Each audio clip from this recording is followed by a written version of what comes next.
Hello and welcome to an episode of Historically Marked. I am at the last city as I'm approaching Ohio. In fact, I'm just a mile within the Ohio-Indiana state line. But Richmond, Indiana is the last national road stop in Indiana. And there are two interpretive panels. It is the home of the Madonna the Trail statue that represents Indiana, and as well as a few other notable places to visit on the national road, and two interpretive panels. And I'm also standing just right in front of the Welcome Center, which is just off Highway 40 or the old national road. So, all right, let's start the tour. All right, that there is the Welcome Center. They have a lot of tourist information and everything. But I'm going to go ahead and read this kiosk. Now, this is the same kiosk I have encountered at Terre Haute in Indianapolis by the what do you call it, the state house. But I'll go ahead and read to you anyway, because those that are new to this series may not know the history of the National Road. But the National Road is a true American icon conceived by George Washington, authorized by Thomas Jefferson, and trailed by Abraham Lincoln. In 1806, the construction of the National Road was approved by the U.S. Congress to open the western interior of a young nation to commerce and settlement. It was America's first federally funded interstate highway, extending from Cumberland, Maryland to Wheeling on the Ohio River. The road was so important that Congress authorized its extension into Ohio, Indiana, and Illinois in 1824 to link the capitals of the new states. The road reached Indiana in 1827.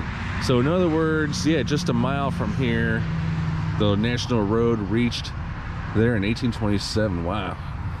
So down here it talks about during its heyday in Indiana, from 1830 to 1850, travelers flooded the National Road. It provided a convenient route to markets both east and west. Blacksmith shops and taverns sprung up along the road to serve the diversity of travelers. Stagecoaches bringing letters, newspapers, and cash supported the booming economy and carried the correspondence of happy accomplishments, births, and deaths. The trip was often unpleasant. Wagon axles deep in mud, clothes wet, and backs aching from the rough ride. Stagecoaches, carriages, and wagons vied for space alongside foot travelers, noisy cattle, hogs, and geese. As faster and more reliable transportation options became available with the expansion of the nation's rail and canal networks in the 1850s, road traffic decreased. Like many other roads, the National Road fell into a state of disrepair.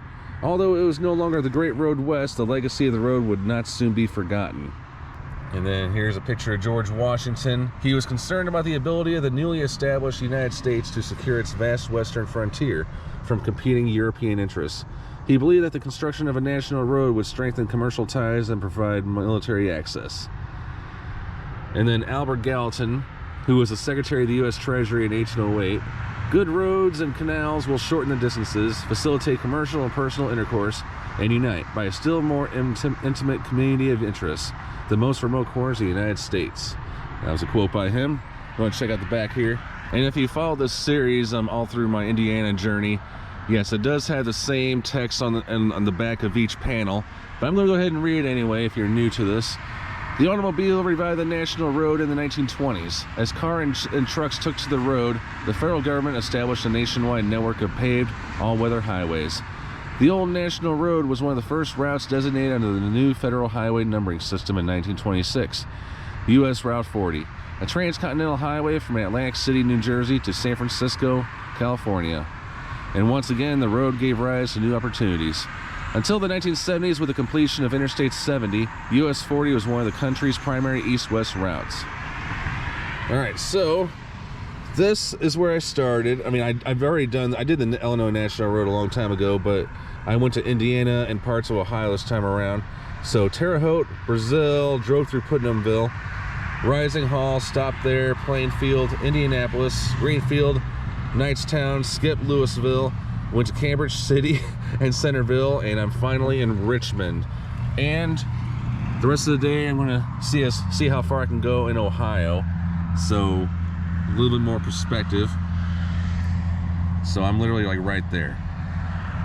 And that's where it ends, in Cumberland, Maryland. All right, so now I'm gonna go in the Welcome Center, see if I can buy some souvenirs. Hopefully they got shirts here. I know they probably got a lot of books and all that stuff, and I know they sell lots of local candies. For the other half portion of this video, I will go ahead and highlight the many things to do while in Richmond. There is Glen Miller Park, which has Indiana's Madonna of the Trail statue, which I did a separate episode on. One of the state of Indiana's top art museums is in Richmond. This one dates all the way back to 1898. The Indiana Football Hall of Fame makes its home here, as does the Model T Museum. Be sure to check out their websites or social media pages for their hours. And finally, we had the Gennett Records Walk of Fame and building. It started out as a Star Piano Company in 1917, before letting music legends record there in the 1920s. It is notable for being one of the first to have racially integrated recording sessions. It is mostly used for event space now.